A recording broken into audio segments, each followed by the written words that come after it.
Right, okay. We can argue a lot about what the cyberpunk is as a genre or what it represents. The point is, life imitates art. I will illustrate. The famous Blade Runner 2019 was released in 1982, and here we are in the world that unconsciously replicates a decades old movie inspired by a book even older. What's this about? It's about the meta nature of cyberpunk, a self fulfilling prophecy embodied in a whole genre, and Blade Runner is the best possible representative. For me, it's like a documentary, the cast of reality. Let me explain. Yes, we don't have replicants or flying cars, but We with get plots a and glimpse decorations of the inside essence. of our world. True cyberpunk is dead. Whatever is created today by this label is nothing more than a simulate room with a light shade of artistic necrophilia. However, that makes all that stuff cyberpunk on extremely meta level.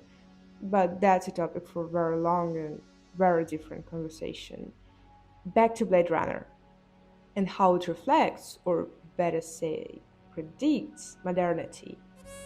I would eminently be considered iffy as a narrator if I said that one of the most important parallels, not the only one though, is the vibe. But I can live with that. So the vibe is ubiquitous, suffocating even. I cannot get rid of an obnoxious permanent feeling of living in the world created as a decoration for that movie. It's everywhere, from destroying historical heritage in order to build more trashy, inhumane, probably partially illegal skyscrapers to ads leaving you only in dreams. From horrifying fast fashion in every possible display to deepfakes and cryptocurrency and those little screens on top of taxes.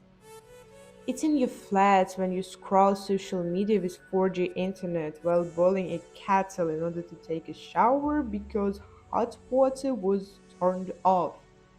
It's in your streets when underpaid courier riding his e-scooter through the rain to deliver an online ordered food at 2 a.m. It's in the grounds when multiple CCTVs recognize your face in the ground while you're getting on a subway at self-checkout in stores and algorithms online. It's here when a wrongfully convicted is present in a courtroom on a display of a TV, but all his posts on social media are lying printed out on a judge's table. And it's here when you don't know whether you'll live or die tomorrow, reading the news with a secure VPN on an illegally imported iPhone. It's ever present, unavoidable, and it's itching under the skin. And from that one point, the next ones are following as well. They work together as a whole, so one's basically into another without any particular order.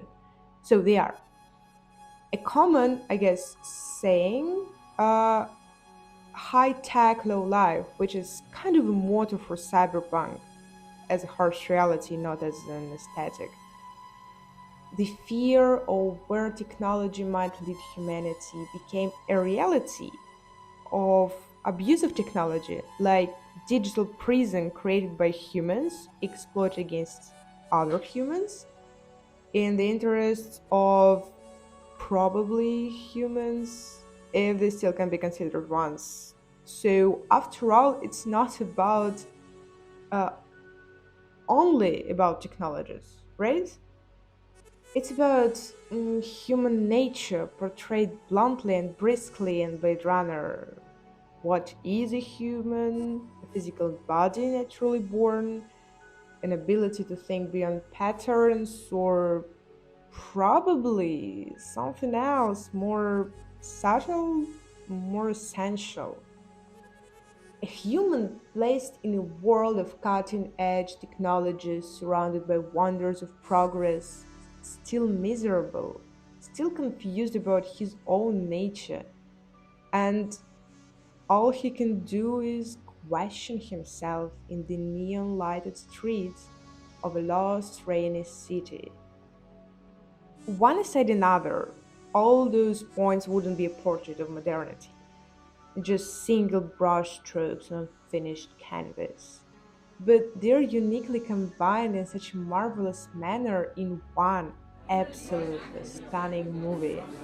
And that makes Blade Runner 2019 a timeless masterpiece, which was ahead of its time and still gets less praise than it deserves.